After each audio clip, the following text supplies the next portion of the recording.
por favor, me avisan una vez ya la ven.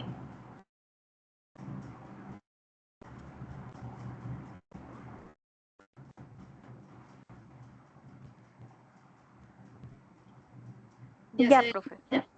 Ok, listo. Entonces, recordemos que en la clase anterior habíamos trabajado todo lo que es la primera parte acerca del proyecto de vida, de ese reconocimiento individual que debemos tener. Nicolás, ¿tienes la mano alzada? ¿Tienes alguna pregunta?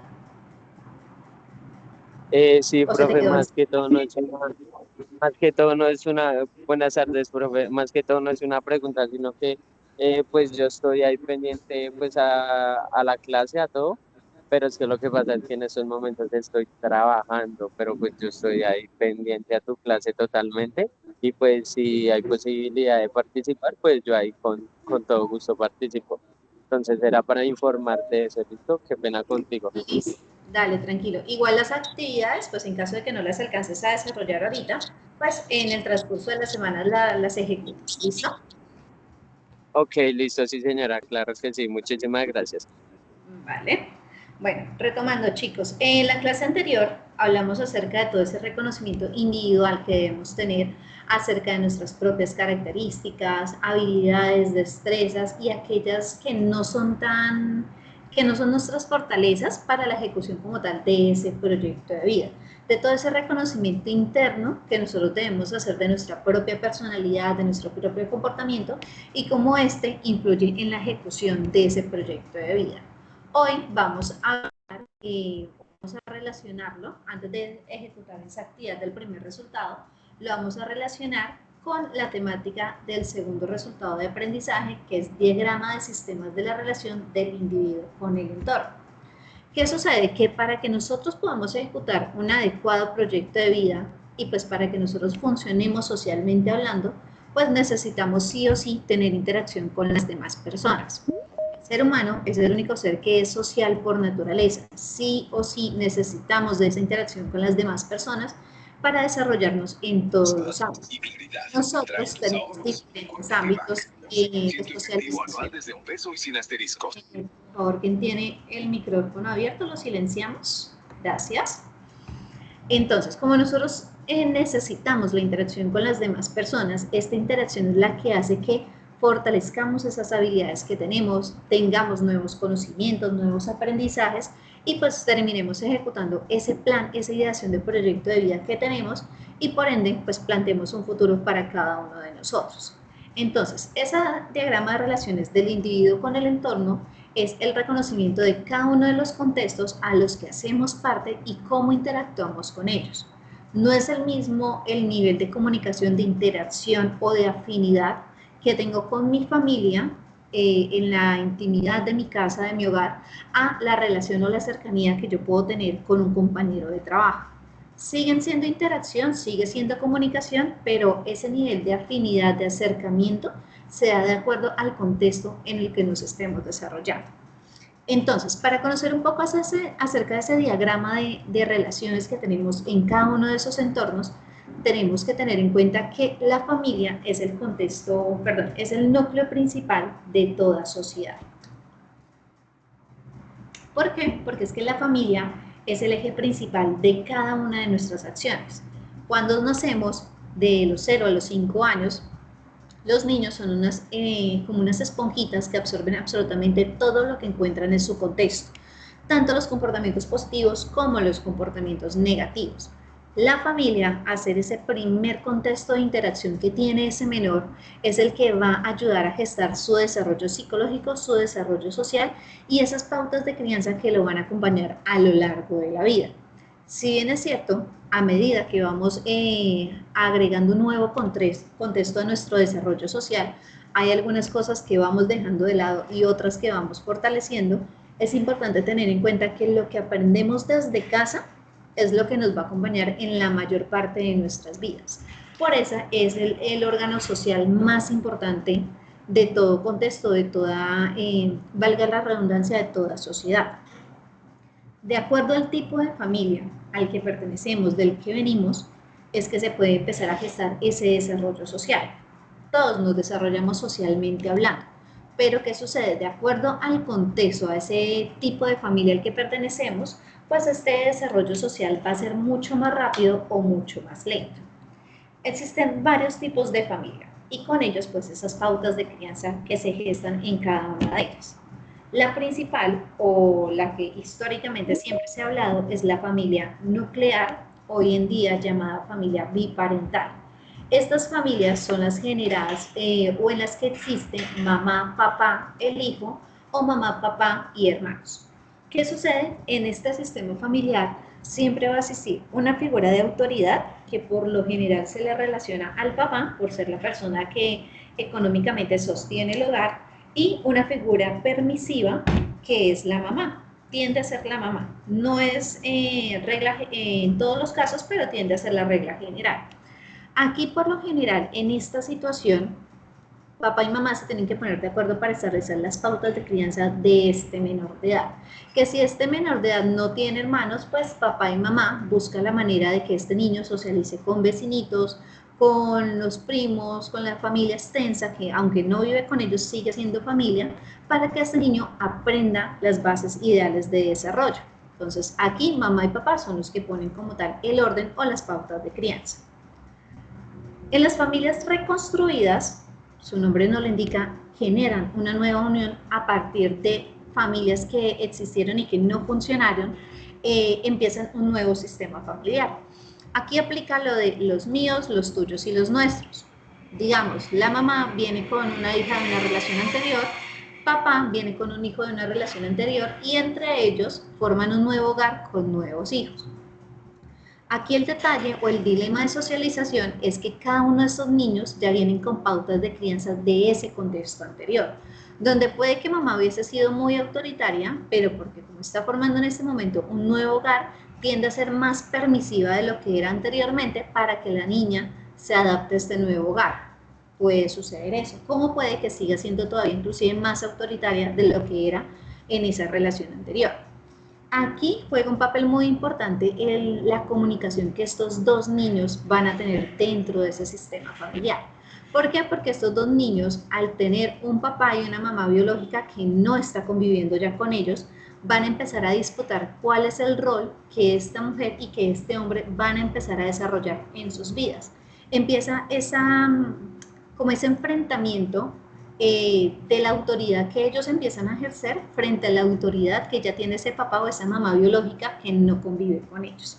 De acuerdo a cómo ellos dos manejen ese nivel de interacción, las pautas de crianza que ejerzan, pues estos dos niños van a desarrollar una comunicación cercana, estrecha o van a ser dos niños bastante conflictivos dentro de ese sistema familiar. Familias adoptivas. Como su nombre no le indica, son familias que adoptan o acogen a un nuevo integrante, haciendo pues todos los trámites legales que pues existen a nivel nacional para adoptar una persona. Por lo general tienden a ser personas menores de edad pues para poder hacer este proceso. Pero ¿qué ocurre? Nosotros también dentro de nuestros sistemas familiares en algunas ocasiones también hemos hecho adopción de otras personas que aunque no llevan nuestra sangre, se comparte un sentimiento, se comparte una emoción. Aquel amigo, aquel vecino que ha sido cercano a nosotros toda la vida y que prácticamente ya se siente como un familiar más en nuestro hogar, también hace parte de esas familias de adopción. Aquí el proceso de socialización tiende a ser un poco más fácil debido a que para que este nuevo integrante llegue a este sistema familiar tiene que haber una comunicación previa o una consulta previa entre los integrantes existentes ya en ese sistema familiar.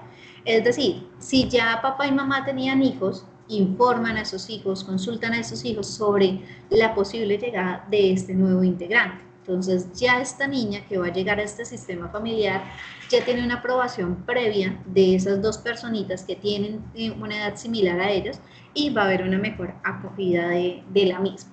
Cuando no sucede así, lo primero que se empieza a generar dentro de este contexto es rechazo hacia la nueva persona, lo cual pues va a generar también evidentemente conflictos dentro de la relación familiar. Pero Casi siempre sucede lo contrario, hay una aceptación previa y por ende, pues a esta persona le queda mucho más fácil adaptarse a este nuevo sistema familiar. Las familias de acogida tienen mucha similitud con las familias adoptivas en el hecho de que alguien nuevo entra al sistema familiar, de que esta persona, para que pueda ingresar a ese sistema familiar, tiene que haber un consentimiento previo de los integrantes del hogar, pero se diferencia a que aquí, en este punto, la persona que ingresa nueva solamente lo va a hacer por un lapso determinado de tiempo. Acá no hay trámite legal, aquí no hay afinidad, sino solamente un convenio establecido por un determinado tiempo, y una vez finaliza ese tiempo, ese nuevo integrante sale y se va y vuelve a su sistema familiar original. El ejemplo más claro que les puedo dar de ello son aquellas personas que por cuestión de estudio o trabajo tienen que salir de su ciudad, llegar a una ciudad donde no conocen a nadie, rentar, por ejemplo, habitaciones, que lo que en Bogotá se llaman cupos universitarios, se rentan habitaciones amobladas para este tipo de población que estudia o trabaja. ¿Qué sucede? En la mayoría de estos lugares rentan con alimentación incluida. Entonces, ¿qué pasa? La persona que va a llegar a rentar esa habitación tiene que hacer primero como una entrevista previa, entra, conoce el lugar, dialoga con los dueños, organiza todo el tema de precios y demás, y ahí es donde se establece si la persona realmente va a ingresar a este nuevo sistema familiar o definitivamente se descarta. Por eso les digo que hay como una aceptación previa para que esta persona ingrese. Por favor, silenciemos micrófonos. Ahora, cuando ya está la aceptación previa para que esta persona ingrese, cuando él llega o ella llega, se adaptan o tienen que empezar a adaptarse a las reglas que existen en ese sistema familiar. Reglas como cuáles: horarios de entrada, horarios de salida, si se permiten visitas, si no se permiten visitas, los horarios de alimentación, los horarios para los temas de aseo. Entonces, esta nueva persona, a pesar de que no tiene una afinidad familiar, una afinidad de amigos tal vez con los dueños de casa, llega por un tema específico, porque requiere del servicio que esa familia está prestando, pero al llegar a ese sistema familiar se tiene que adaptar a las normas que allí existen. Esta persona puede llegar a interactuar en ese contexto, ya sea por un semestre, por un año, por el tiempo que determina la situación que lo llevó a vivir allí. Una vez pasa esto o una vez cumple su propósito en esta ciudad, la persona sale, la persona vuelve a su sistema familiar original y este sistema familiar que lo acogió vuelve y hace el mismo procedimiento con otras personas. Otra vez una visita previa, revisan si efectivamente es viable o no que esta persona haga parte de ese sistema familiar y vuelve y empieza el ciclo. Por último están las familias monoparentales y las familias extensas. ¿Qué sucede? En las familias monoparentales solamente hay un integrante de los dos padres, ya sea mamá o ya sea papá. Entonces, puede ser mamá con los dos hijos o un solo hijo, o papá con los dos hijos o un solo hijo. Mientras que en familias extensas encontramos a todos los personajes del sistema familiar: mamá, papá, hermanos, tíos, primos, abuelos, sobrinos, el perro, el gato, el loro. Contamos absolutamente todos. ¿Qué sucede o qué los diferencia? Que dentro de este sistema monoparental pueden suceder dos cosas. La mamá o el papá se enfrascan única y exclusivamente en satisfacer las necesidades básicas de este menor: techo, comida, vestuario, educación y demás, o también se prepara y se preocupa por ese desarrollo social del menor. ¿Qué sucede? Que cuando solamente hay un papá o una mamá pendientes de la educación de este niño, lastimosamente ese desarrollo social pasa a un segundo plano. ¿Por qué? Porque solamente cuando mamá puede, pues el niño va a salir, va a interactuar, va a desarrollar ese proceso social con otros niños, con otros pares o con otros adultos. Mientras que en familias extensas, así mamá y papá estén trabajando, este niño desde muy pequeño va a tener esa posibilidad de interactuar con muchas más personas. Niños de su misma edad, niños de edad más avanzada, inclusive de edad más pequeña, adultos, y pues este niño ya va a tener un paso más adelante en ese proceso o en ese desarrollo social, dado que ya en casa está aprendiendo a relacionarse con más personas.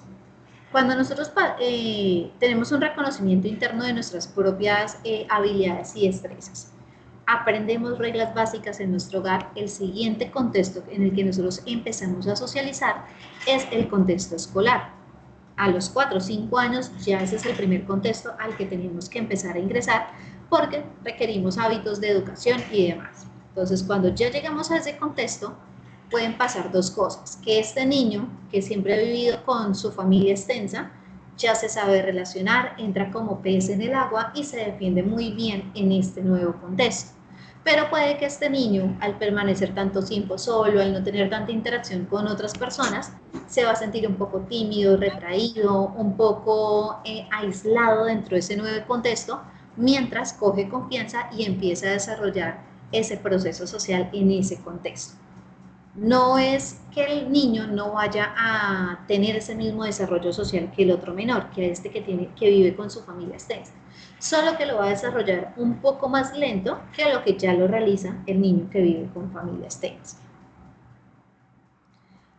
Ahora, es importante reconocer que cada contexto tiene una serie de normas que son aplicables de acuerdo a los valores, a las costumbres y a la tradición, esos hábitos tradicionales de cada región, de cada contexto. No es lo mismo el comportamiento que tiene alguien de la región de Santander, a pesar de que es el mismo país, hay comportamientos, hay formas de hablar muy diferentes a la que puede tener alguien de Pasto, a que puede tener alguien del Amazonas o del centro del país. Entonces, dependiendo del contexto, la región donde se encuentren esas personas, pues el cambiar de contexto familiar, social, laboral, va a hacer que hayan unas reglas y unos valores intrínsecos dentro de cada uno de ellos y a los cuales pues nosotros nos vamos acostumbrando a medida que vamos interactuando en él. ¿Estas normas qué son? ¿O qué permiten estas normas en cada uno de los contextos? Primero, hacer de función de regulación y de guía del comportamiento.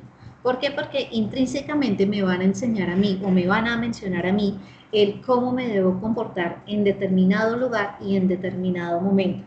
Creo que en la clase anterior yo les puse como el ejemplo de que no es lo mismo estarme riendo a carcajadas en un parque a realizar esa misma acción, esa misma emoción en un velorio. Es la misma emoción, es el mismo comportamiento, pero de acuerdo al contexto, en un determinado contexto es adecuado, mientras que en el otro contexto no es un comportamiento adecuado, no es socialmente aceptable. Mantienen el orden social. Estas reglas están creadas en cada contexto precisamente velando de que todos actuamos de lo que éticamente se llama correcto y pues como tal que haya esa cohesión dentro de la sociedad. Si hay esa cohesión, implica que a todos nos va a interesar lo que le pasa al otro, nos vamos a poner en los zapatos del otro, para que en el caso hipotético que determinada situación, determinado comportamiento se llegue a trasladar a nosotros, pues tengan la misma empatía al momento de responder frente a esa acción. Ayudan a conseguir el autocontrol individual frente a ese reconocimiento de emociones de cada uno de nosotros y regular nuestro comportamiento a lo que socialmente se espera que hagamos con él. Y sirven pues efectivamente para que funcione una sociedad. Si en una sociedad no existen normas, cada quien va a hacer lo que quiere e incluso llegar a vulnerar los derechos de las demás personas. Entonces, como les mencionaba, cada contexto tiene sus normas. Están las normas sociales, las normas culturales y las normas políticas. Cada una tiene un nivel de importancia mayor de acuerdo al contexto y de acuerdo a la situación particular que se esté viviendo. Entonces, primero se encuentran las normas sociales. Estas normas sociales son validadas, digamos, para poder vivir en armonía dentro de una sociedad, pero no son imprescindibles para la convivencia. ¿Alguno de ustedes ha escuchado alguna vez acerca del Manual de Urbanidad de Carreño? ¿Saben qué es? Yo, profesora. Cuéntanos, por favor, Arturo, ¿de qué se trata ese manual? Bueno, esas eran las normas, yo me acuerdo en mi época de infancia, ya que eso hace mucho rato y creo que ese librito lo acabaron. Nos indicaba la forma de comportarnos correctamente dentro de cada punto donde estuviéramos a nivel social, tanto en nuestra casa, de visita, en la calle, en grupos, marcaba muchas normas muy específicas y muy buenas, pero desafortunadamente acabaron con ese libro. Estás en todo lo cierto, Arturo, muy bien. Ese manual nos indicaba precisamente cómo debemos comportarnos de acuerdo a cada ocasión que se presentaba socialmente hablando. ¿Qué sucede y cuál fue una de las principales razones por las que este manual empezó a desaparecer? Que aunque son normas sociales, que es importante reconocerlas, no son imprescindibles para la convivencia. El hecho de que nosotros no conozcamos el librito, que nunca lo hayamos leído, no significa que no sepamos comportarnos socialmente hablando. Sabemos que si estamos en un velorio, pues hay que tener un comportamiento prudente, que tenemos que estar de pronto en silencio, que hay que tener una conversación mucho más moderada que si estamos en una fiesta. Entonces, a pesar de que existen las normas, el no conocerlas no nos va a afectar en cuanto a socialización, en cuanto a interacción con las personas, porque intrínsecamente son normas que hemos aprendido o que estamos aprendiendo a lo largo de nuestra vida y pues como tal internamente ya sabemos regularlas y sabemos comportarnos ante ellas. Y en caso de que no sepamos comportarnos ante ellas, pues la misma sociedad se encarga de aplaudir nuestros comportamientos o de rechazarlos. Las normas morales, estas vienen directamente desde el hogar. Papá y mamá son los que nos enseñan a nosotros esas normas morales, vienen arraigadas con nosotros por ellos y nos dicen qué es lo correcto y qué es lo incorrecto. El ejemplo claro, la clase anterior, cuando les mencionaba esos casos hipotéticos de dilemas morales, frente a qué haríamos en determinadas situaciones que mostraban los videos. Lo que para una persona puede ser correcto el actuar de ese momento frente a determinada situación, para otra puede ser incorrecto. Pero ¿qué sucede? Las dos respuestas que den cada uno, tanto lo que se supone es correcto y lo que se supone es incorrecto, para cada quien es la realidad absoluta de su entorno, de su situación. ¿Por qué? Porque es lo que moralmente le enseñaron desde su casa, se puede o no se puede realizar. Aquí no hay un castigo que lo imponga directamente la sociedad, no lo imponemos nosotros mismos, porque nosotros somos los que nos vamos a sentir bien o nos vamos a sentir mal de acuerdo al comportamiento que tengamos frente a determinada situación. Estas normas morales van muy ligadas o van muy arraigadas al tema religioso, a las normas religiosas. ¿Por qué? Porque de acuerdo a la doctrina que nosotros profesemos, pues asimismo vamos a encaminar esa moralidad y esos comportamientos que según esa doctrina religiosa, pues son acordes para nosotros o son equivocados totalmente. Sin conocer mucho de doctrinas religiosas, voy a dar un ejemplo y espero de pronto no llegar a herir susceptibilidades de la religión católica y la religión evangélica. En la católica, la mujer se puede vestir, digamos, de una manera mucho más abierta y pues también dependiendo de los climas, pues la mujer se puede vestir de la manera que mejor considere y pues que va acorde a su personalidad. Eso es un comportamiento, según esta doctrina y según esa moralidad, es aceptable. Pero ¿qué sucede? Está la contraparte, de acuerdo a la doctrina o a la religión evangélica, la mujer no puede vestir tan destapada porque pues es una ofensa como tal dentro de su religión, dentro de esa doctrina. Moralmente, la mujer no puede vestir tan destapada y eso haría como tal que se genere un mecanismo interno de sanción.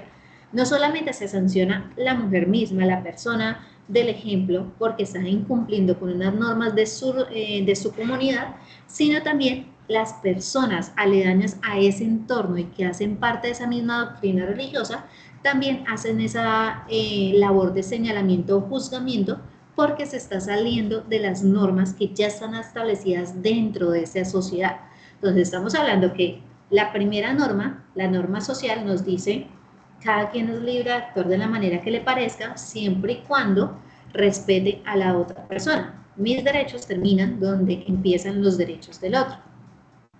Las normas morales me dicen, en casa le enseñamos que usted debe actuar de determinada manera y esa es la norma habitual por la que usted debe actuar. La norma religiosa nos dice, desde casa aprendimos o crecimos bajo esta doctrina religiosa y su comportamiento debe ir encaminado de acuerdo a esa doctrina religiosa.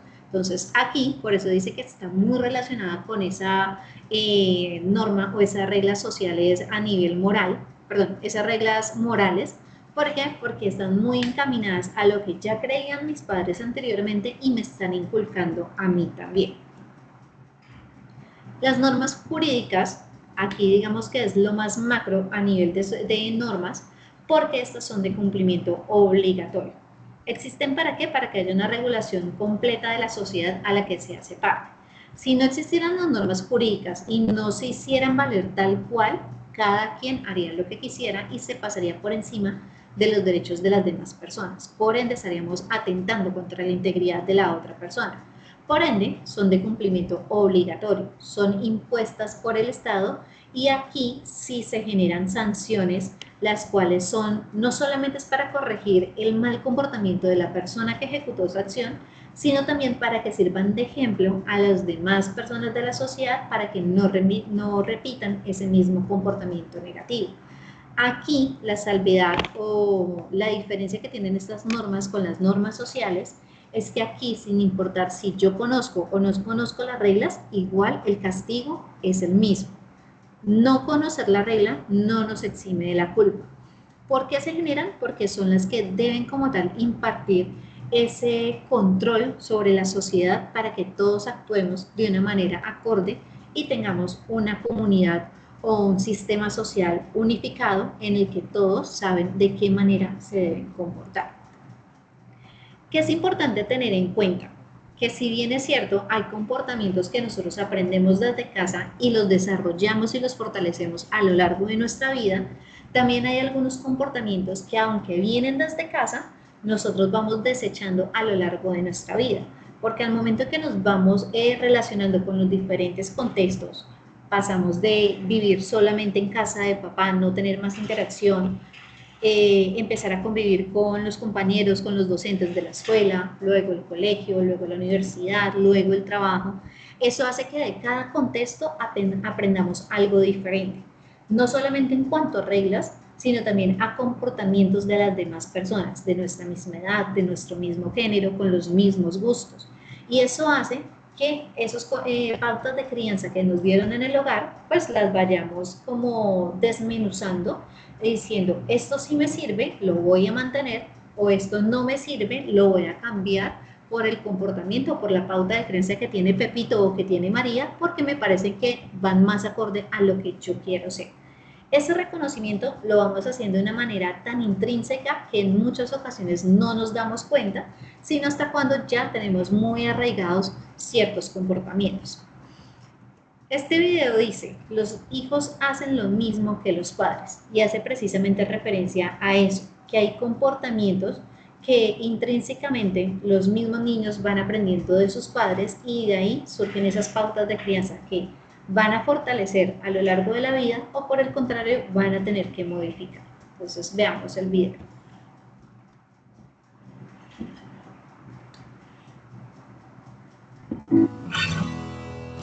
Pregunta, ¿sí se escucha? Sí, señora. Ok.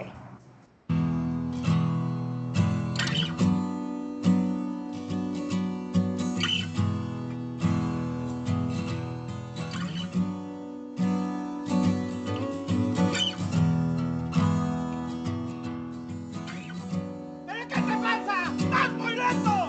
¡Lárgate a tu pueblo! ¡Lárgate a tu pueblo!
Lo que dice este video al final es muy cierto. Haz tu influencia positiva.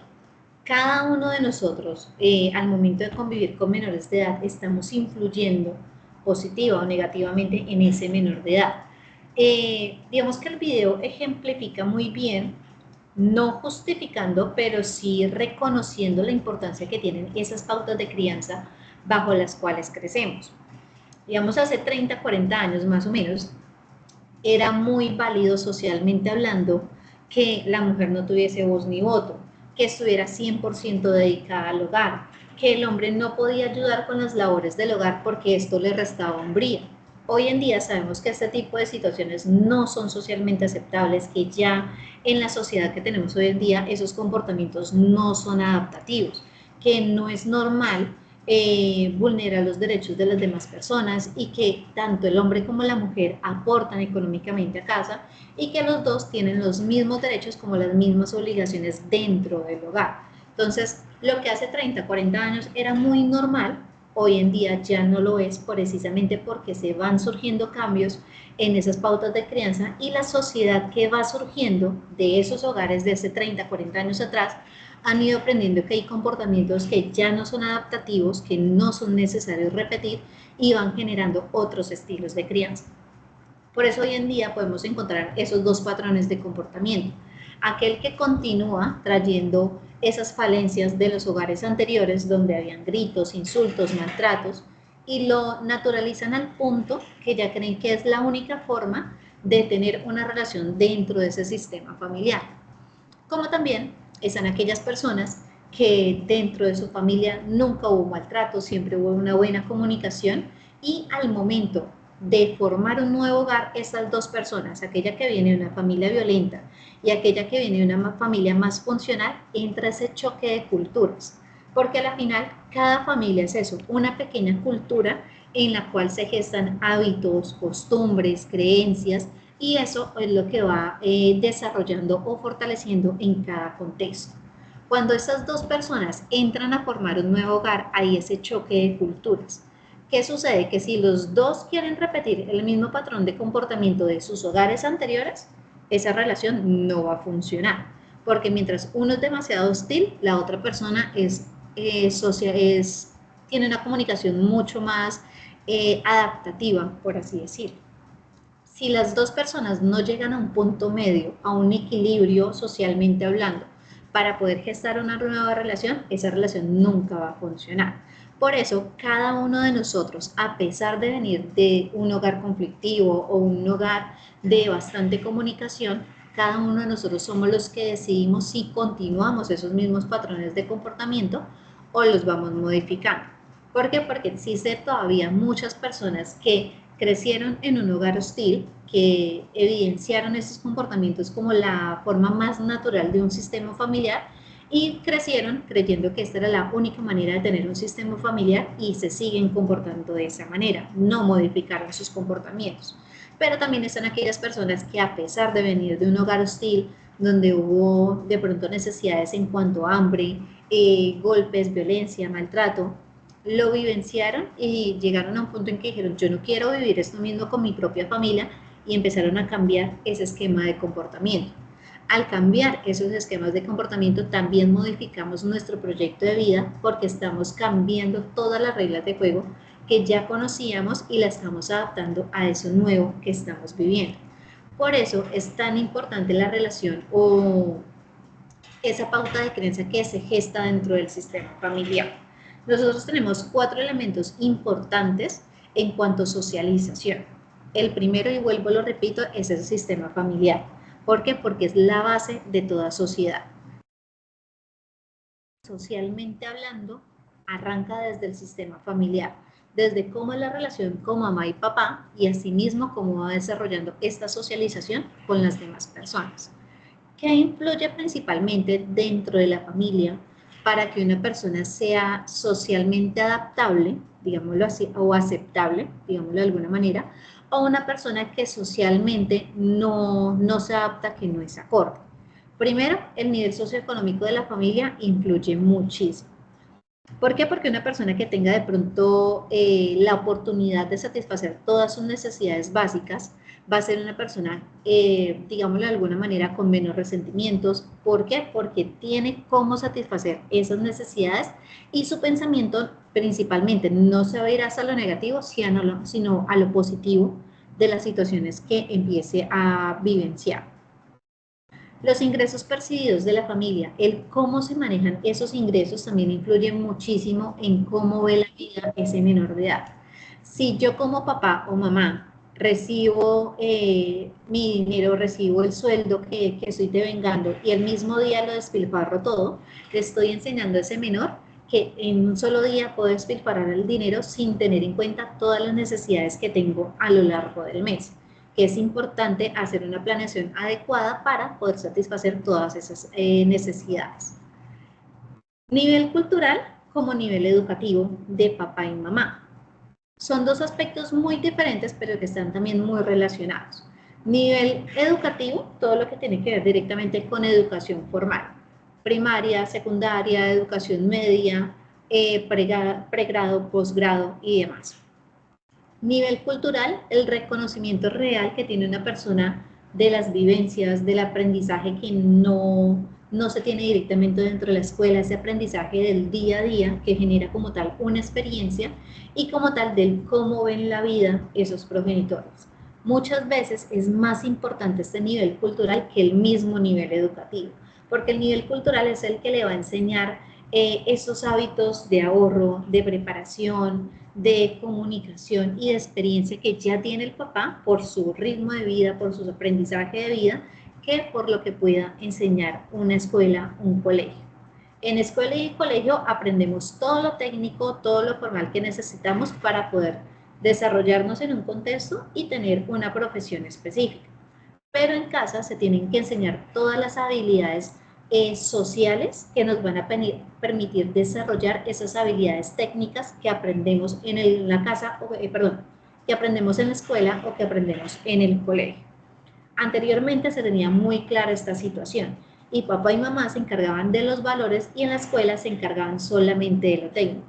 Hoy en día, con esto de la educación permisiva, de la crianza, de esa crianza pasiva, permisiva, se ha trasladado toda la responsabilidad de los valores a las instituciones educativas cuando realmente son los padres los que deben estarla gestando. Por eso, de acuerdo a esos factores, pues el niño y la niña van a percibir ese entorno social y acorde a ello van a actuar. Ejemplo claro, vamos a poner el ejemplo de aquellos niños que hoy en día pues gozan con muchas cosas que tal vez los papás no las tuvieron cuando eran niños. Están las dos situaciones. Aquel niño que a pesar de tener comodidades es empático porque su mamá y el papá le han enseñado que es un niño privilegiado, pero que esos privilegios cuestan trabajo conseguirlos y que una persona no vale más por tener más o menos cosas materiales. Pero está también el otro niño que tiene privilegios, pero que los papás no han enseñado valores y que el niño crea que al crecer con privilegios, pues tiene derecho a todo lo que él quiera simplemente por el hecho de ser él. Son dos niños criados bajo las mismas condiciones económicas, pero con valores totalmente diferentes. Uno va a crecer socialmente hablando con mayor integridad, con posibilidad de desarrollarse mejor en una sociedad, mientras que el otro le va a costar mucho más trabajo socializar con las demás personas porque siempre se va a poner por encima de los demás y eso hace que al faltar empatía pues no caiga muy bien dentro de una sociedad. Entonces, por eso la familia es el pilar fundamental para ese desarrollo social de un menor. La escuela, al ser ese segundo contexto en el que nos encontramos, era lo que les mencionaba hace un momento. La escuela se tendría que encargar solamente de ese conocimiento técnico que nosotros debemos tener y que nos va a encaminar a poder desarrollar una profesión, un oficio con el cual podamos vivir. Pero también es ese factor de socialización en que entra en choque lo que aprendemos en casa con lo que empezamos a aprender de la calle. Y por eso allí empieza a ser como ese barrido que hace ese menor de edad frente a lo que tiene, al comportamiento, los hábitos que ya tienen y que le parece adaptativos, los mantiene y aquellos que no, pues los va desechando. La sociedad Partamos del hecho, cuando hablamos sociedad, estamos hablando de nuestro vecindario, de nuestra región, de nuestro país, y también estamos hablando de las redes sociales, de esa influencia que tiene la red social de permitirnos conocer otros países, otras culturas, otras tradiciones que tal vez físicamente no tengamos la oportunidad de conocer. Esta sociedad permite que nosotros tengamos unos gustos o unas creencias establecidas con las cuales estemos acorde o de pronto rechacemos como tal. Si nosotros no tuviésemos el acceso a redes sociales o no tuviésemos la oportunidad de ir a conocer otros países y se nos habla por primera vez de una tradición de México en la cual en la época de finales de octubre y comienzos de noviembre, la familia que ha tenido una persona fallecida se acerca hacia la tumba, la organiza, la llena de flores, hace una comida alrededor de esa tumba con todos los familiares. Si nosotros escuchamos eso y no conocemos el contexto de esa cultura, lo primero que vamos a decir son personas satánicas porque dentro de nuestra cultura eso no es adaptativo. Solamente lo hacen aquellas personas que están buscando realizar pues acciones no muy acordes socialmente. Entonces, si nosotros no tenemos ese conocimiento previo de esa cultura, de esa sociedad, para nosotros ese comportamiento sería errado, sería totalmente salido de contexto. Pero para ellos, principalmente porque ya desarrollan esa cultura, la tienen arraigada desde muy niños, para ellos lo más normal del mundo. Aún así, cuando nosotros la evidenciamos, cuando la vemos, la escuchamos, pues se nos hace de toda forma raro, porque es algo a lo que nosotros no estamos acostumbrados. Entonces, esa sociedad pone en entredicho o en juego ese nivel de adaptación que yo tengo frente a lo que ya traigo, a esos valores, a esas creencias y tradiciones que ya traigo arraigadas, frente a eso nuevo que me está brindando la sociedad. Y eso es lo que ha hecho que al día de hoy esos comportamientos de 30, 40 años atrás ya en su mayoría no estén presentes, porque es lo que ha permitido ir cambiando ese pensamiento de esa ideología social. Por último, pero no menos importante, está el entorno social del contexto laboral o del entorno de una empresa. En otras palabras, el clima laboral. ¿Qué sucede?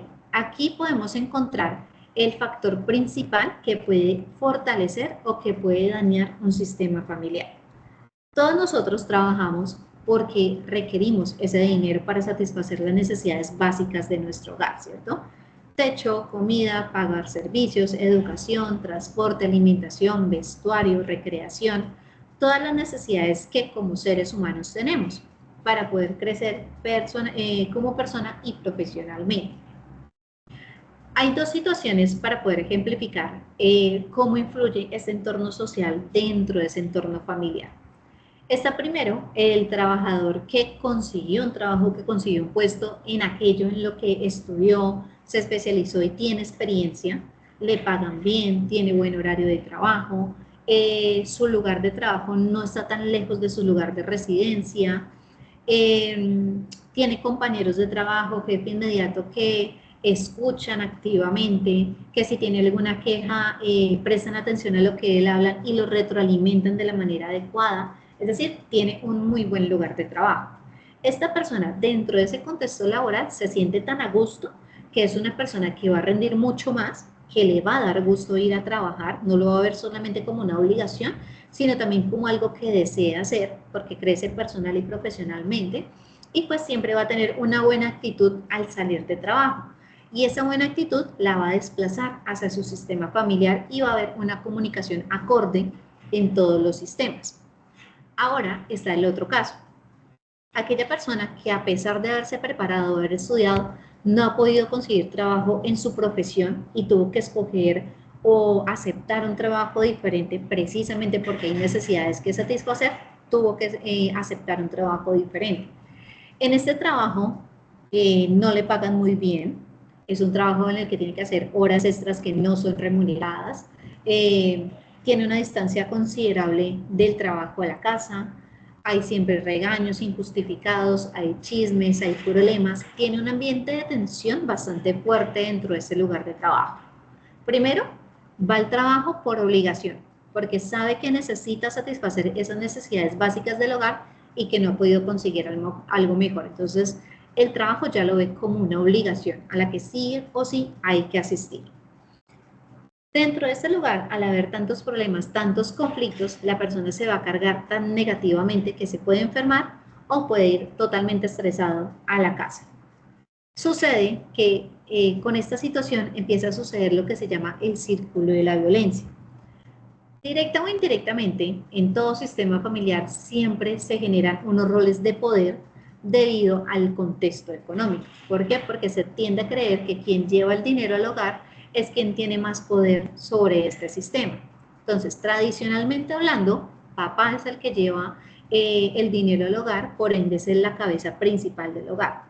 Al ser esta persona o al llegar esta persona tan cansada, tan cargada negativamente, lo primero que va a hacer es desquitarse con la esposa porque sabe que en la empresa no puede decir nada o lo van a despedir. Entonces llega a la casa y se desquita con ella, carga toda su ira, su frustración en ella. Ella no le puede revirar directamente a él o no le puede alegar a él porque hay una relación de poder. Entonces ella no le discute a él, sino le va a discutir al hijo. Si hay más hijos, del hijo mayor al hijo menor y así sucesivamente. Si no hay más hijos, este niño o esta niña va a descargar su ira, su frustración con las mascotas de la casa o a empezar a desplazar esa frustración en el siguiente contexto, que es en el contexto escolar. Entonces, pasa el círculo de la violencia en el hogar y se empieza a desplazar a los otros contextos, esa problemática que inició dentro del entorno social de una empresa. Por eso considero que este entorno es el principal que va a afectar a los demás de acuerdo a cómo se geste la situación en él. Y pues al ser seres sociales, pues por efecto, cada cosa que nos pase, cada situación que se presente, pues va a influir positiva o negativamente en los demás contextos. Por eso es muy importante aprender a reconocerlos, aprender a reconocer internamente ese control de las emociones que debemos tener, el cómo debemos comportarnos y sobre todo saber distinguir que las cosas que nos suceden en cada contexto se deben desarrollar dentro de ese mismo contexto. Que si yo tengo problemas a nivel laboral, debo solucionarlos dentro de ese entorno laboral y no desplazar ese problema a mi entorno familiar, porque pues al ser un problema ajeno a ese entorno, no hay herramientas suficientes como ese entorno familiar llegue a darle solución o respuesta a esa problemática, a ese inconveniente. Listo. Tatiana, tienes la mano alzada, te escucho.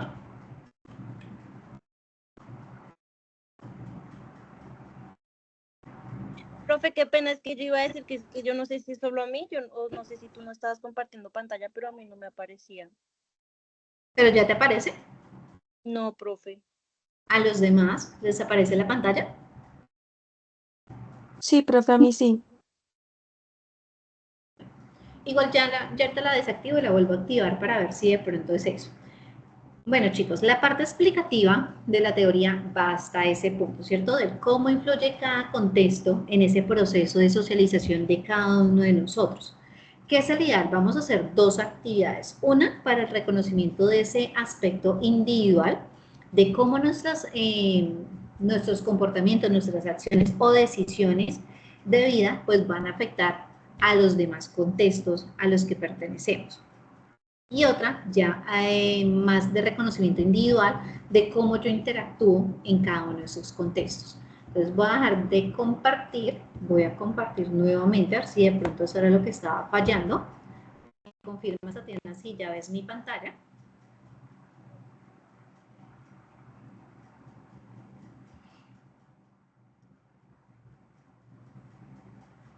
¿Ya la ves, Tatiana? Sí, señora, profe. Ok, listo. Entonces, la primera actividad va referente o con base a este primer video que vamos a ver. Entonces, vamos a ver la historia de Malala. Malala es una niña que tomó como decisión o como proyecto de vida ser una activista en defensa de los derechos de la educación, principalmente de las niñas. Vamos a escuchar su historia de vida y con base en ello vamos a desarrollar la actividad. Entonces, escuchamos el video y les explico qué vamos a hacer. ¿Sabías que una pequeña pakistaní... ¿Se escucha? Sí, señora. Ok. ¿Sabías que una pequeña pakistaní comenzó una revolución mundial escribiendo su propio blog? Hoy te traemos la increíble historia de una heroína moderna que nos ha inspirado en la lucha por el derecho de los niños a la educación. Malala Yousafzai nació el 12 de julio de 1997 al noroeste de Pakistán, en el seno de una familia musulmana sunita. Es la hija de Toperkai y Ziauddin Yousafzai y tiene dos hermanos menores. El nombre Malala significa afligida, pero también viene de una heroína afgana del siglo XIX llamada Malalai de Mainwan, una figura de similar importancia a Juana de Arco para los franceses. Su padre es poeta y era dueño de una red de establecimientos escolares llamados The Kushal Public School. Ha sido la principal influencia de Malala para convertirse en defensora de los derechos de la educación. En un principio, Malala le expresó a su familia el deseo de ser médica, pero su padre, viendo el potencial de su hija, la animó a ser activista y la dejaba participar en debates políticos en casa mientras sus hermanos se iban a dormir. Tuvo una buena educación inicial y a los 10 años ya hablaba 3 idiomas: pastún, urdú e inglés. En el 2007, un grupo de talibanes extremistas tomaron el control de la zona donde vivía Malala e impusieron leyes que retrasaban el avance de la sociedad. Algunas de las actividades que prohibieron, especialmente a las mujeres, fueron los bailes, la televisión, las compras en centros comerciales y el derecho de las niñas a educarse. Esto ocasionó que destruyeran centros educativos para mujeres, cosa que hizo enojar mucho a Malala. A raíz de la situación que atravesaba la comunidad, comenzó a dar discursos cuestionando la injerencia talibán en la vida del pueblo. Y fue en un club de prensa de la ciudad de Peshawar donde dijo la famosa frase: ¿cómo se atreven los talibanes a quitarme mi derecho básico de la educación? Este discurso se volvió masivo y llamó la atención de mucha gente, incluso del grupo terrorista, quienes la comenzaron a percibir como una amenaza. En 2008, la agencia local de la BBC de Londres buscaba a una estudiante de SWAT para que escribiera un blog anónimo sobre la vida en el lugar. Los periodistas se habían contactado con el padre de Malala para que les ayudara en la búsqueda, pero nadie se atrevía por miedo a las represalias. La valiente que se animó al desafío fue Malala, que aceptó escribir bajo el seudónimo de Gul Makai. Por entonces tenía solo 12 años. El procedimiento era el siguiente: escribía texto en papel y se encontraba con un periodista que lo escaneaba y enviaba a Londres. Sí, como en una película de espías. El 3 de enero de 2019 fue publicada por primera vez, y con el tiempo algunos extractos del blog que contaban cómo era la vida bajo el régimen talibán también se publicaron en diarios locales. Lo que vendría a continuación cambiaría la vida de Malala y su familia para siempre. El 9 de octubre de 2012, cuando Malala tenía 15 años, volvía a casa en el autobús escolar cuando dos miembros del ejército talibán subieron al vehículo y preguntaron por ella. Le dispararon 3 tiros, dejándola a ella y a sus compañeras gravemente heridas. Uno de los disparos impactó en su frente, sin embargo, logró sobrevivir. Mientras se encontraba en el hospital militar al que había sido trasladada, miles de personas salieron a la calle a protestar. La noticia tuvo relevancia internacional y desde varios lugares del mundo acompañaron esas voces de protesta. Algunos de los personajes famosos que se unieron a este llamado fueron Barack Obama, Madonna, Selena Gómez, Desmond Tutu y Ban Ki-moon, el entonces secretario de las Naciones Unidas. Una vez que Malala logró estabilizarse, fue trasladada a un hospital en Inglaterra para una rehabilitación intensiva. El mundo entero estaba pendiente de su evolución, aunque el ejército talibán seguía el objetivo de acabar con su vida e incluso con la de su padre. Ante el peligro, la familia se mudó definitivamente a Inglaterra, donde Malala pudo reiniciar su vida en una nueva escuela. Con respecto a esto dijo: volver a la escuela me ha hecho muy feliz. Sueño con que todos los niños del mundo puedan ir, porque es su derecho básico. Luego de la recuperación, continuó su lucha por los derechos de los niños, convirtiéndose en una voz referente alrededor del mundo. La revista Time incluyó 3 años seguidos en la lista de personas más influyentes del mundo. En julio de 2013, dio un discurso en las Naciones Unidas para concientizar sobre el acceso universal a la educación. Fue un discurso muy emotivo que conmovió a todos los presentes, incluidos sus padres que se encontraban en el recinto. Fue el punto de partida de varios reconocimientos, entre los que se encuentran el Premio Simone de Beauvoir, el Premio Sájarov y el Internacional de Cataluña. El Parlamento canadiense le concedió la ciudadanía honoraria. En 2014, cuando Malala tenía 17 años, se le otorgó el premio más importante, el Nobel de la Paz, siendo la persona más joven en recibir este reconocimiento. En esta edición compartió el premio con el activista indio Kailash Satyarthi. Ambos se encuentran alineados en la lucha por los derechos infantiles. Malala por el derecho a que todos los niños reciban educación y Satyarthi por la abolición del trabajo esclavo infantil. Luego de terminar la escuela, continuó sus estudios en filosofía, política y economía en la Universidad de Oxford. Hoy, con 23 años, Malala tiene claro su futuro como activista en la lucha por los derechos civiles. Sin duda, Malala es un ejemplo para todos los niños de su generación y una gran inspiración para las mujeres que luchan todos los días en contra de las desigualdades de género. Junto a su padre, creó una fundación para seguir defendiendo los derechos de los niños. Junto a la fundación, participó en la campaña por la liberación de 216 estudiantes nigerianas secuestradas por el grupo extremista islámico Boko Haram. En su viaje al país africano, visitó campamentos de familias desplazadas por la violencia para conocer sus casos. En un discurso en la ciudad de Maiduguri afirmó: Nigeria es el país más rico de África, pero tiene más niñas fuera de la escuela que cualquier país del mundo. Los estudios son claros. Educar a las niñas favorece la economía, la reducción de los conflictos y mejora la salud pública. Por estas niñas y por el futuro de su país, los líderes de Nigeria deben dar prioridad inmediata a la educación. Y si quieres saber más sobre ella, te invitamos a leer 2 libros. El primero se llama Soy Malala, autobiografía que escribió junto a la periodista Christina Lamb. El segundo se llama Malala, mi historia, que escribió en colaboración con Patrick McCormick. Y como siempre te recomendamos una película, no dejes de ver su historia en Él me llamó Malala, un retrato íntimo de su familia y su día a día. ¿Cuáles son tus... Listo. Entonces, conociendo la historia de Malala, de las acciones que realizó, que ejecutó y que como tal la encaminaron a ser la activista que es hoy en día, van a hacer una reflexión o un análisis teniendo en cuenta 3 aspectos. 1, individual; 2, familiar; 3, social. Es decir, cómo influyó o cómo afectó esa decisión de Malala de ser activista, cómo le influyó a nivel personal, individual. Es decir, qué consecuencias hubo para ella frente a esa decisión. La familia, cómo se vio afectada, influyó también en el desarrollo de ella como activista, es decir, qué papel jugó la familia allí en ese desarrollo de ese proyecto de vida.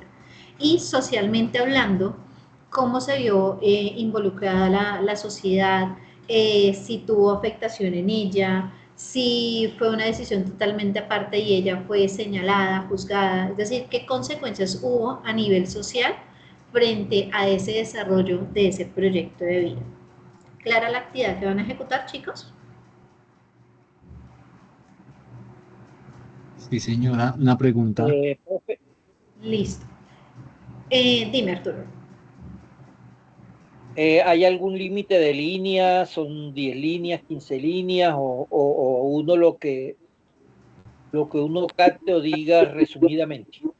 Exacto, a ese punto voy. Ustedes pueden desarrollar la información o la actividad, la pueden desarrollar a mano, la pueden hacer a computador, como ustedes gusten, concreta o extensa. Ya es decisión de ustedes. El ideal es que ejemplifiquen o expliquen, perdón, esos 3 aspectos de cómo se evidencia o en qué afectó a nivel individual, social y familiar, pues la decisión de generar o de desarrollar ese proyecto de vida de Malala.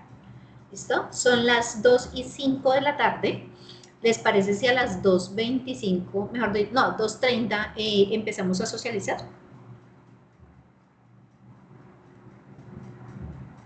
¿O poco tiempo?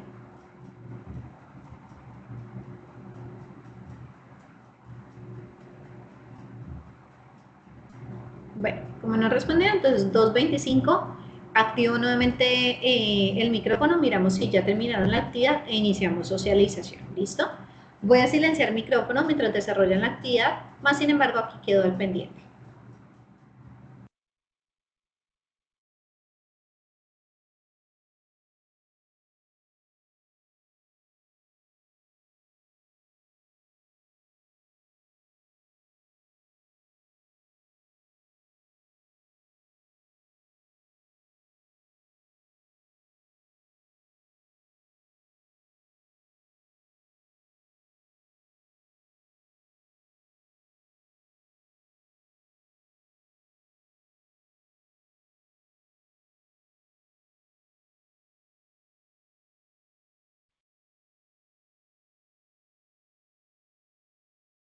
Una vez vayan desarrollando la evidencia, les voy a compartir acá en el chat de la reunión el enlace del link, perdón, el enlace del Drive donde van a cargar la evidencia. Este enlace que les comparto es el Drive o la carpeta directa de la ficha de recursos humanos. Ahí ustedes van a encontrar dos carpetas por las dos competencias que trabajamos en el día. Enrique Lowe y ejercer derechos. Para esta actividad que estamos trabajando en la competencia Enrique Lowe, ahí van a crear la carpeta con el nombre de ustedes y suben la evidencia de la actividad que estamos desarrollando. Sofía, dime. Profe, qué pena, el día de ayer tuvimos clase como con nuestra directora, por así decirlo, y pues ella Sí, nos aclaró que tu clase pues es Enrique Lowe y es ética, que ejercer derechos no las da a ella. ejercer derechos la tiene ella. Sí, eso fue lo que nos dijo ayer. Sí, pero si es con ustedes. Espérenme, ya reviso en el cronograma cómo quedó, porque sí hubieron cambios de algunas cosas, pero no tenía entendido que la habían cambiado con ella. Si es así, pues solamente trabajan la competencia de Enrique Lowe conmigo. Listo, ya reviso y ya les confirmo. Vale, muchas gracias.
Chicos, ¿cómo vamos con la actividad? ¿Se han podido subir al Drive?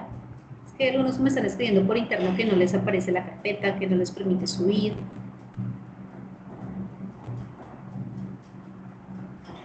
Profe, a mí no me aparece la carpeta. O sea, ¿dónde subirlo? A ver, voy a compartir pantalla. A ustedes les tiene que aparecer esta carpeta. Ficha 353-5520 recursos humanos. Y aparece esta única carpeta. Habían dos, la de ejercer derechos y Enrique Lowe. Ya acabé de confirmar efectivamente con ustedes. Yo solamente tengo Enrique Lowe, entonces por eso quedó solamente esta carpeta, Enrique Lowe. Ahí, por ejemplo, ya Santiago y Juliet han subido información. ¿A los demás les aparece así tal cual o no les aparece todavía? Profe, a mí no, o sea, no me deja entrar al Drive. Me dice que no, que ese Drive está en la papelera. Raro.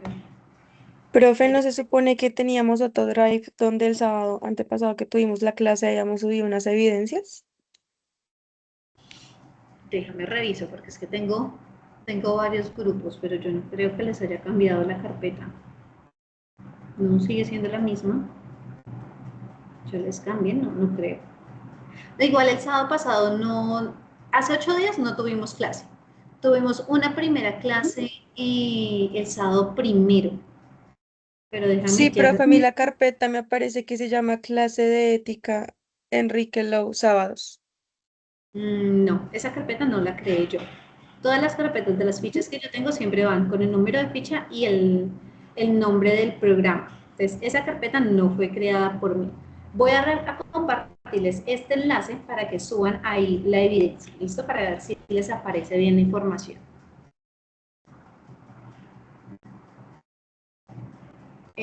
María, tienes la mano alzada, te escucho.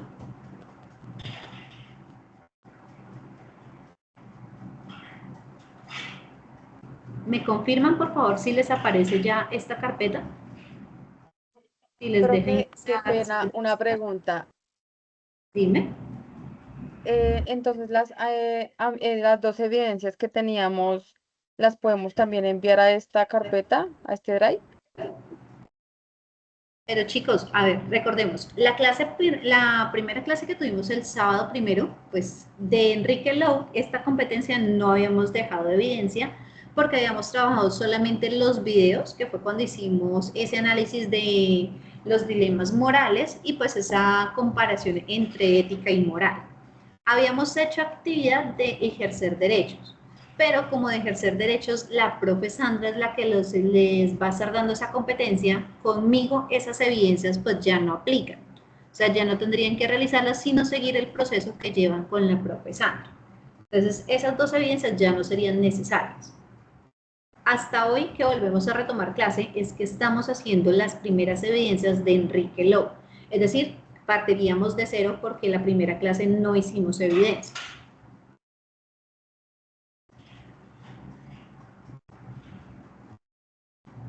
¿Listo? ¿Sí les dejó ingresar la carpeta, chicos? ¿El enlace les dejó entrar? Ah, sí, ya veo que sí. Sí, señora. Listo, perfecto. Igual en cada clase, a medida que vayamos haciendo evidencias, yo vuelvo y les comparto el enlace de la carpeta para que efectivamente nos quede ahí la información. Michelle Valentina, porfa, crea tu carpeta y dentro de la carpeta agregas el documento. ¿Para qué? Para que de aquí en adelante cualquier actividad que hagamos dentro de esa carpeta, con el nombre de ustedes, quedan todas las evidencias que vayamos trabajando. Esperemos que ya casi están terminando, chicos, o todavía necesitan más tiempo para las evidencias. Sí, señora, un poquitico más de tiempo, gracias. Dale, perfecto, 10 minutos más y socializamos.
Una pregunta, ¿se puede subir imagen o toca en PDF?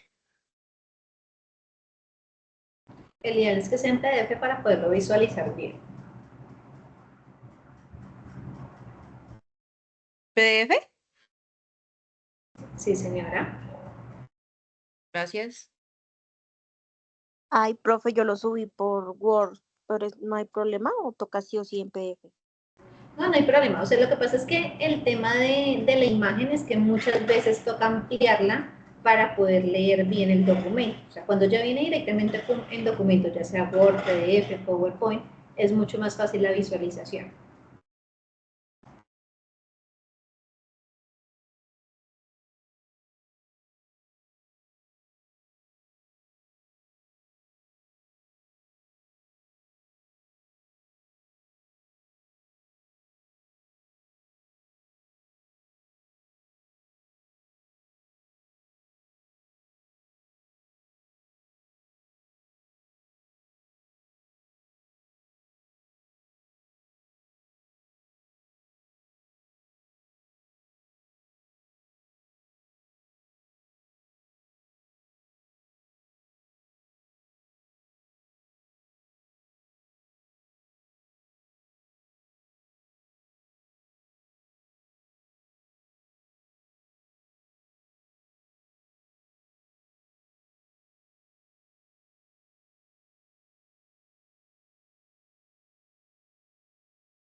¿Listo, chicos? ¿Cómo vamos?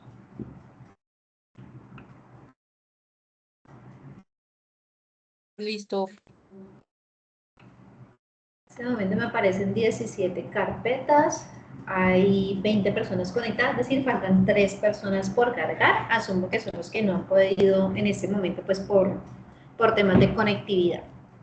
Listo, chicos, entonces vamos a empezar a socializar para explicar la última temática y pues hacer el cierre de la clase. ¿Quién me quiere compartir cuál fue esa reflexión o el análisis que hizo a nivel individual frente pues a qué consecuencias vivió Malala frente a ese desarrollo de proyecto de vida?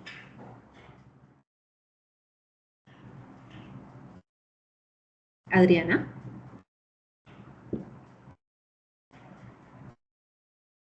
Sí, profe. Pues cuestión de lo que yo pues observé, pues digamos a nivel individual, me parece a mí que ella fue muy valiente porque primero pues era una época y más en ese país muy difícil donde los derechos de las mujeres eran muy pocos y pues ella fue muy decidida y pues luchó, no tuvo miedo y pues aunque fue peligroso, ella pues no se rindió. A nivel familiar, pues creo que fue como algo clave su familia, porque su papá pues le enseñó que desde pequeña todos merecían tener como su estudio, sus derechos. Entonces fue como un apoyo para ella y pues también una motivación más como para ella seguir con, pues, con el ideal que tenía.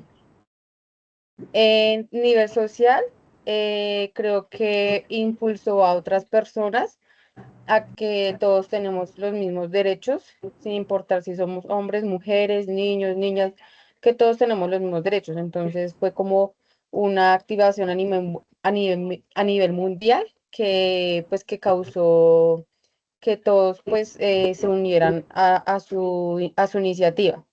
Y pues mi conclusión es que Malala demostró que la valentía propia y el amor de la familia es el apoyo de la sociedad. Pueden lograr cosas increíbles. Además, demostró ser resiliente y tener perseverancia. Muy bien, Adriana, muchas gracias. ¿Quién más nos quiere compartir la reflexión frente pues a... Bueno, ya Adriana nos dio los 3 factores, entonces, pero igual revisemos quién más a nivel familiar, por ejemplo, Sofía.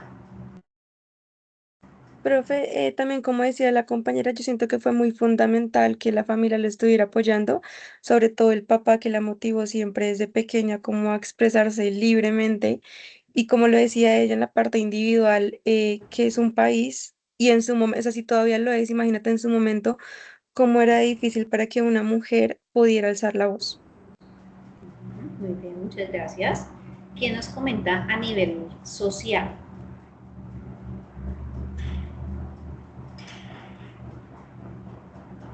¿Cómo influyó esa decisión de Malala a nivel social dentro de ese contexto al que ella pertenecía? Natalia. Bueno, pues a mi parecer, a nivel social, siento que como que de alguna forma le abrió los ojos a su comunidad, ya que ella logró que el pueblo y que el país se diera cuenta que prohibir el estudio a las mujeres era injusto. Dale, Natalia, muchas gracias. Sí, en efecto, ¿por qué les puse la historia de Malala? Porque nos da a mostrar un contexto totalmente diferente al que nosotros vivimos en nuestro país. Si bien es cierto, acá también hay violencia, hay pues como tal vulneración de derechos, en el país, la región en la que yo vivía, era mucho más arraigado, o sigue siendo mucho más arraigado el tema, porque precisamente allí hay una comunidad bastante patriarcal donde el hombre es el que toma la decisión de todas las cosas que surgen allí. ¿Qué pasa? Al momento que los talibanes, las personas que estaban ejerciendo como tal esta violencia, se dieron cuenta que a través de la educación la mujer empezaba a tener voz y voto y empezaba a pensar diferente a ese miedo, a esa retraición que siempre habían tenido, pues empezaron a atacar precisamente esto, a evitar que la mujer tuviera la oportunidad de pensar, de ver las cosas de una manera diferente, porque sabían que allí iban a perder el control que tenían sobre la población. Al momento que evidencian que una persona alza la voz, que una mujer se rebela ante el sistema, la atacan en todos los francos. A nivel individual, el ataque que tuvo el asalto que tuvo ella directamente, en el cual se vio gravemente afectada. A nivel familiar también estaban amenazando a su familia, por ende tuvieron que salir del país. Digamos que una de las fortalezas que ella tuvo para ejecutar como tal este proyecto de vida es que siempre tuvo el acompañamiento, el apoyo, no solamente moral, sino también económico de su familia. Muy seguramente, si no hubiesen tenido los medios, ella no habría podido ser la activista que es hoy en día, porque muy seguramente habría terminado siendo víctima fatal de esos ataques en los que se presentaba. Si ella no hubiese salido del país, si ella no hubiese tenido esa ayuda económica que tuvo a través de sus padres, había sido una cifra más frente a todas esas masacres, frente a todos esos hechos violentos. Debido a que tuvo la oportunidad de salir, pudo alzar su voz, pudo hacerse notar internacionalmente, dando visibilidad a la realidad que tenía su región específicamente. Entonces, todas esas habilidades, todas esas destrezas que ella estaba desarrollando, su papá las evidenció y se dio cuenta que tenía mucha más fortaleza para ser activista que para ser médica. Algo sí es bien cierto, lo tenía muy claro ella qué era lo que quería hacer, ayudar a los demás, porque la profesión que ella tenía escogida, pues también iba encaminada a eso, a ayudar a las demás personas, pero sus reales habilidades estaban en el activismo y no en la medicina. Entonces, a nivel individual nos podemos dar cuenta que reconocer cada una de nuestras fortalezas, nuestras debilidades, el cómo gestionamos nuestro comportamiento van a tener consecuencias no solo en nosotros, sino en las personas que nos rodean en todos los contextos. A nivel familiar, la familia influyó muchísimo, primero en que ella tomara la decisión de ser activista y luego la forma en que afrontó las situaciones o las consecuencias de los actos que ella tenía. Si bien es cierto, no actuó de manera errada, pero pues al enfrentarse a grupos insurgentes iban a tener unas consecuencias frente a ellos. Esos grupos no se iban a quedar quietos. Entonces, al momento de afrontar esas situaciones o esas consecuencias, su familia no la dejó sola, por el contrario, la apoyó todavía mucho más a seguir fortaleciendo ese desarrollo de su altruismo con las demás personas y la convirtió en lo que es hoy en día. Gracias a esa voz de aliento que ella le dio a las demás personas, se atrevieron a alzar también su voz. Han cambiado de cierta manera la percepción que tienen acerca de la educación de las mujeres, de que la mujer también puede realizar cosas grandes al igual que el hombre, y poco a poco van mejorando como tal esa situación dentro de esa región en la que ellos pertenecen. Aún no se ha cambiado 100%, aún sigue siendo una región bastante patriarcal, pero de a granitos también se va llenando el tarro. Entonces ha sido un aporte fundamental para ellos y sigue luchando porque en cualquier rincón del mundo una mujer pueda tener voz y voto al momento de tomar decisiones que no solamente la atañen a ella, sino también a su familia o a su contexto. Entonces, esa era la actividad a nivel pues de reconocimiento individual, ¿cierto? Voy a compartirles pantalla para que veamos la actividad que queda para desarrollo pues individual de cada uno de ustedes frente al tema de diagrama de relaciones. ¿Qué sucede? Cuando nosotros hablamos del diagrama de relaciones, que lo explicamos el día de hoy, estamos hablando de esos diversos contextos en los que nos desarrollamos y cómo influyen nuestras decisiones, nuestro comportamiento en esos contextos. La actividad que ustedes van a desarrollar es este círculo, que está un poquito lento el internet.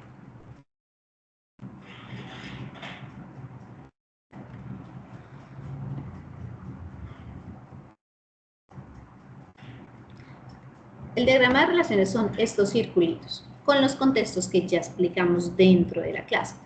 ¿Qué van a hacer ustedes? Van a hacer como si estuvieran desarrollando la planeación de un proyecto de vida. Cuando nosotros planeamos los proyectos de vida, los planeamos a corto, mediano o largo plazo. Ustedes van a escoger bajo qué concepto o bajo qué lapso de tiempo lo van a desarrollar.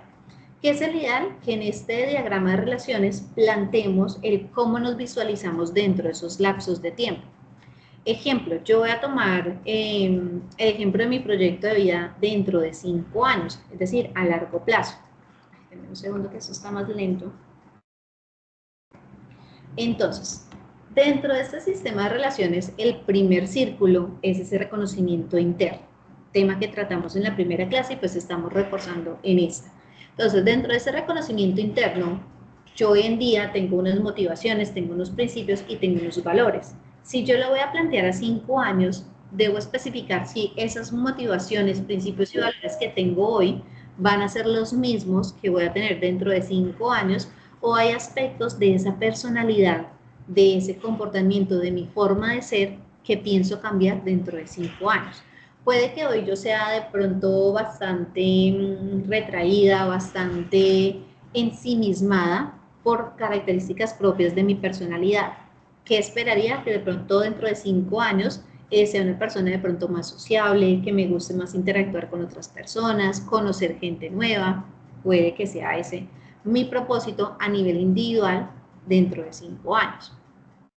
Luego, el siguiente círculo, que es el contexto primario de cada uno de nosotros, el contexto familiar. ¿Con quiénes me veo viviendo dentro de 5 años?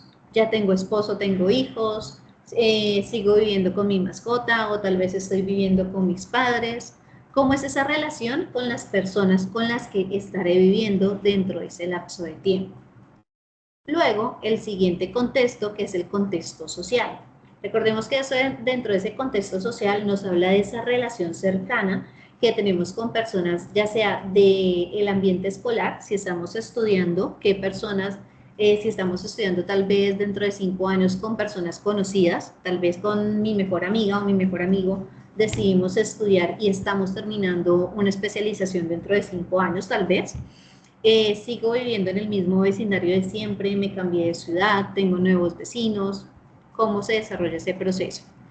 Compañeros, puede que yo haya tenido a lo largo de mi vida compañeros de trabajo, los cuales dejaron de ser ese simple compañero de trabajo y se convirtieron en amigos cercanos, personas con las que tengo una mayor afinidad y mayor cercanía. Acá nos habla de televisión, pero hace referencia a esos pasatiempos, esas actividades de recreación o de ocio que tenga planeado realizar o que esté desarrollando. Entonces, por ejemplo, dentro de 5 años yo me veo haciendo senderismo, me veo conociendo pueblos, me veo, no sé, haciendo deporte regularmente, o tal vez me veo sentada en mi sala viendo televisión, viendo series todo el santo día. ¿Cómo me visualizo yo en ese aspecto dentro de 5 años? Y en el círculo más grande, lo que tiene que ver directamente con mi contexto cultural. A nivel de religión, seguiré profesando la misma religión que tengo hoy en día, o tal vez seré, no sé, protestante, evangélica, católica, atea. ¿Cómo me veo dentro de ese aspecto dentro de 5 años? A nivel de temas políticos, si tengo la misma postura política que tengo hoy en día, o tal vez soy apolítica, que ni blanco ni negro, no opino sobre ese tema.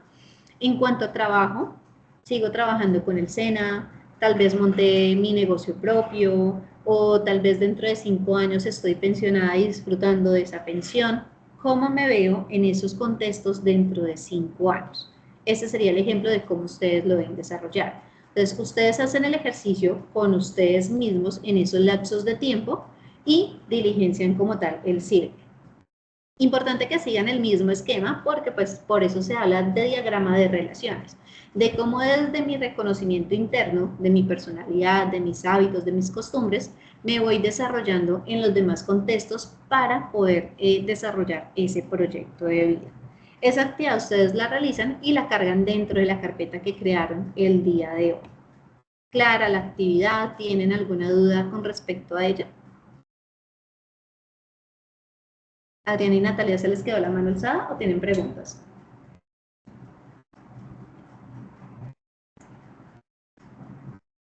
Está clara la actividad. Ok, Natalia. Ok, listo chicos. Entonces, esa es la actividad que queda para la siguiente clase. En un momento ya el grupo de WhatsApp les envió el documento por si lo requieren como referencia para hacer la actividad, y pues el día es que ustedes la carguen antes de que inicie la clase de la siguiente semana. La siguiente semana vamos a trabajar temas relacionados precisamente con la comunicación, porque si estamos hablando de cómo interactuamos en cada contexto, pues también es importante que reforcemos ese tema de comunicación para saber si lo que yo quiero dar a entender a la otra persona con la que me estoy comunicando, pues realmente está llegando tal cual como yo la quiero dar a entender, o si me están entendiendo algo totalmente diferente, pues a lo que quiero transmitir. ¿Listo? Entonces, por hoy vamos a dejar hasta este punto. Nos vemos nuevamente dentro de 8 días y pues ejecutamos la actividad en clase. Listo, chicos, muchas gracias por la atención prestada, por la participación y que tengan un excelente fin de semana. Gracias, profe, igualmente. Gracias, profe. Gracias. Bien. Profe, ¿no vas a Gracias. llamar a lista? Dime, Sofía. ¿No vas a llamar a lista? No, recuerda que el aplicativo me permite pues saber quiénes se conectaron, tiempo de interacción y demás, entonces no es necesario, yo hago el cotejo de las listas con las personas que se conectaron. Ah, listo, ok. Vale, gracias. Hasta luego. Vale, estén muy bien, hasta luego. Gracias. Hasta Gracias, luego. profe. Chao, profe, que tenga un feliz fin de semana. Gracias, que estén muy bien.